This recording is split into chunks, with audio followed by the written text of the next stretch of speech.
என் பெயர் ஜெயஸ்ரீ. நான் முதல் வகுப்பில் படிக்கின்றேன். இன்று உங்க எல்லாருக்கும் ஒரு கதை சொல்ல போறேன். அந்த கதையோட பேரு குப்பை மேகம். வாங்க கதைக்குள்ள போறோம். ஊருல சின்ன ஒரு பொண்ணு இருந்தாங்க. அந்த பொண்ணு ஒரு நாள் காலையில ஸ்கூலுக்கு போனாங்க. ஸ்கூலுக்கு போகும்போது சோகமா இருந்தாள். ஏன் தெரியுமா சோகமா இருந்தா? அவ கூட யாருமே பேச மாட்டாங்களாம், உட்கார மாட்டாங்களாம், விளையாட மாட்டாங்களாம். அதனால அவ சோகமா இருப்பாளாம். ஏன் தெரியுமா அவ கூட யாருமே பேச மாட்டாங்களாம்? அவ தலையில குப்பை மேகம் இருக்கு. குப்பை மேகத்தை சுத்தி என்னென்னு வாங்க பார்க்கலாம். குப்பை மேகத்து மேல சாக்லேட் பேப்பர்கள், பென்சில் ஷார்ப்னர், வாழைப்பழம் கூடலாம் இருக்கு. அதனால அவ கூட யாருமே பேச மாட்டாங்க. ஈயெல்லாம் பறக்குமா, துர்நாற்றம் வீசுமா. அதனால அவ கூட யாருமே பேச மாட்டாங்க. ஏன் தெரியுமா அவ தலையில குப்பை மேகம் வந்துச்சு? வாங்க பார்க்கலாம். அவங்க அம்மா சொல்ற பேச்ச கேட்கவே மாட்டாளாம். ஒரு நாள் ஸ்கூலுக்கு போயிட்டு வந்து ஹோம்ஒர்க் எழுதும் போது பென்சில் ஷார்ப்னரை சீவி கீழே போட்டாங்க. அதுக்கு அவங்க அம்மா சொன்னாங்கன்னா, போடாதே போடாதே குப்பைய கீழே போடாதே. அதுக்கு சின்ன சொன்னாங்க, போங்கம்மா இதுல ஒரு விஷயமா சின்ன சொன்னாங்க. அவங்க அம்மா சொன்னாங்கன்னா, பாரு குப்பை ஒரு நாள் துரத்த போகுது, பாரு.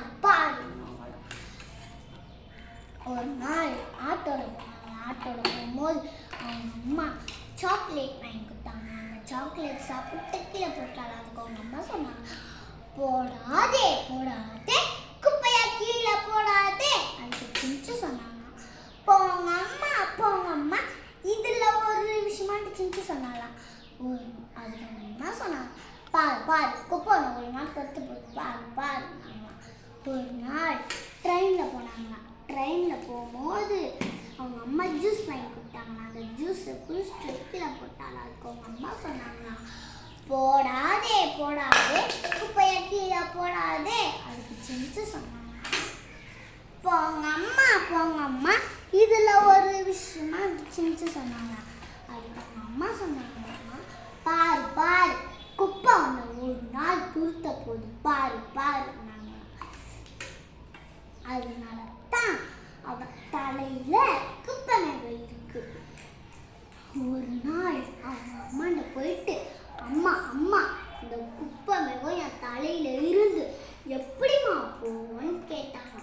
அதுக்கு அவங்க அம்மா சொன்னாங்கன்னா, இந்த மேட்டு குப்பையை கீழே போடாத, குப்பை தொட்டில மட்டும்தான் போடணும். வேற யாரானா போட்டா கூட குப்பைய கீழே போடக்கூடாதுன்னு சொல்லுனாங்களாம். அந்த பக்கமா ஒரு தம்பி வந்தார். அந்த தம்பி வாழைப்பழம் சாப்பிட்டு கீழே போட்டாங்க.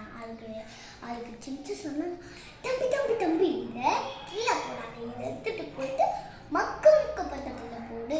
இந்த மாதிரி ஊர் தலையிலேயே குப்பை மேகம் வருமான்னு கேட்டுச்சா. ஐயோ வேணான்ட்டு அந்த தம்பி மக்கள் குப்பை தொட்டில போட்டு ஓடிட்டாலாம். இந்த பக்கமா ஒரு பாப்பா வந்தாங்க. அந்த பாப்பா ஜூஸ் குடிச்சிட்டு கீழே போட்டாலாம். அதுக்கு சின்ன சொன்னாங்க, பாப்பா இதை கீழே போடாத, இதை எடுத்துட்டு போயிட்டு மக்கள் குப்பை தொட்டில போடுனாலாம். இந்த மாதிரி ஊர் தலையிலேயே குப்பை மேகம் வருமான்னு கேட்டு, ஐயோ வேணான்ட்டு அவ மக்கள் குப்பை தொட்டில போட்டு ஓடிட்டாலாம். ஒரு நாள் காலையில் எழுந்து பார்க்கும்போது அவ தலையில குப்பை மேகம் குறைஞ்சிச்சு. அவ சந்தோஷமா இருந்தாள். இந்த கதையிலேருந்து நம்ம என்ன கண்டுபிடிச்சோம்னா, குப்பையை தரம் பிரித்து போடணும். குப்பையை குப்பை தொட்டில மட்டும்தான் போடணும்.